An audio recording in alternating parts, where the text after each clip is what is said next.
That experience, like on Modern Family for the first time, I mean, did you have any inclination that that was going to go that long? Like, what was it like, kind of that first experience being that young? Yeah, I definitely had no framework for understanding what I was getting into.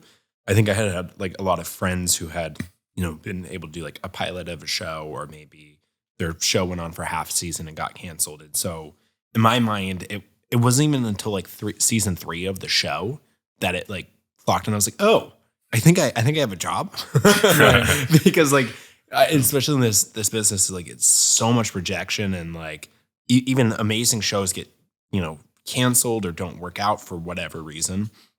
And so, yeah, I was so prepared for Modern Family to be a failure. And then it just like, it wasn't until like much later on where like, even like season 7, like we're doing this, guys. Like this is, I think we're good. Yeah. I think we're employed. I think we can relax a little. People are liking this, Yeah, for sure. Yeah.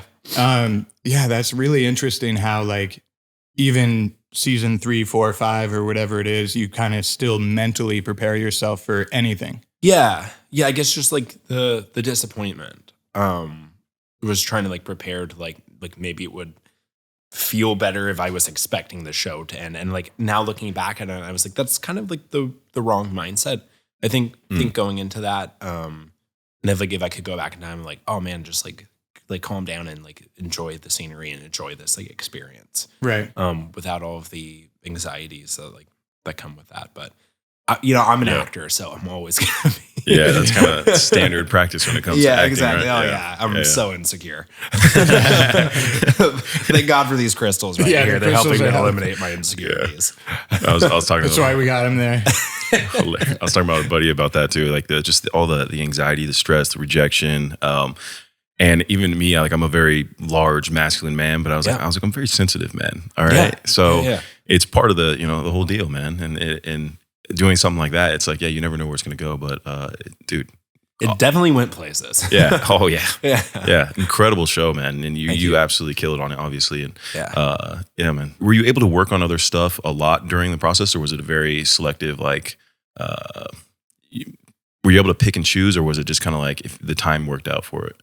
Yeah, it's it's kind of complicated to answer that because there's like so much that goes into that of like, yes, like projects I wanted to work on, but all kinds of like crazy contractual legal stuff. It's like if you're not back in LA by this time of year, I guess I'm like contractually beholden to like Modern Family always had to come first, no matter what I did. Yeah.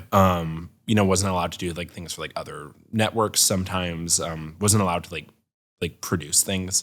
And I think that's kind of like standard practice in the industry. It's starting to like change a little bit. Yeah. But I did get the opportunity to go and work on some other projects. But mainly it was Modern Family took 8 months out of the year to film. And then we had like 4 months off for summer. And, I think like I started the show when I was 10 years old. And so working for like 8 months straight, I had to do school online. We actually had like a set teacher. And so we had like a little mock classroom that all the kids went to. It was really cute. But basically kind of like being away from like my youth for like those 8 months and being in a very like working environment, as awesome as it was, when it came to an end, I was kind of like, I'm going to take 4 months to like enjoy summer. Yeah. I think that's kind of where I started to pick up like traveling and the outdoors as kind of interests and hobbies. But I did get to go work on it. I get to do like this movie Friends with Benefits. Oh yeah. Yeah. Great film. Yeah. And like a couple other great comedies I got to do. Were they ever lax with you with the homework and stuff? You're like, guys, come on, I got 12 pages tomorrow. Like, man, I know, like that's, you hear like horror stories in like Hollywood of what happens to like young actors. And we got like incredibly lucky with our show that everyone was actually like looking out for us. And so did I ever get to like be lax with homework? No.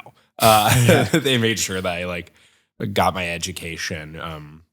At minimum, you're required, like if you're even going to step foot on a set, even if it's for like 30 minutes, you are required to do 3 hours of school for like every time you step on a set. Oh, wow. And so, yeah, but I ended up going kind of like a circuitous route with my education. Ended up, we might need a definition on that one. give me about 5 to 10. A roundabout Like way. circumvent? Like Yeah, I okay. kind of circumvented the whole like normal school system. I ended up like finishing high school at like 13 and a half. Whoa, wow. And then like going to community college for like 2 years. And so I was done with all of school and like had my associates by like the time I was basically like 16. So that Incredible. set education must have been really, really good, right? Well, or was it kind of he- more of like what you were doing on top of that and then advancing into that? He also has 150 IQ. So Did you- yeah, I Googled it. Yeah. Okay, well that's okay. How would you compare that set education to like a standard one? Would you say? I mean, because it sounds like you obviously it worked or something. Yeah. I don't think I would have done well like sitting in a normal classroom setting. I think that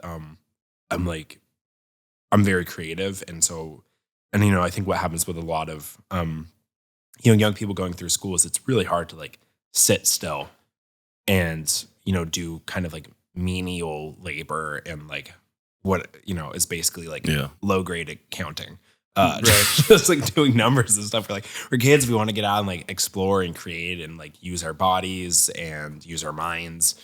And so I got very lucky that I got to like be in a setting that allowed me to kind of grow and go at my own pace. And that's why I think I kind of like I got through school really fast so I could get to other things that I think my brain was a little more like well suited for. Yeah, that's really interesting to hear because like we talked a lot with Randy Gerber about like creatives in like a standardized kind of system. Yeah. Cause like, Brock and I kind of both have that kind of creative mindset as well and kind of learn that way. I'm a very like visual learner and all that. And we were kind of talking about how usually it's later in life that creatives are able to like really manifest, some of their thoughts and ideas and like really able to kind of fit into the system. Yeah.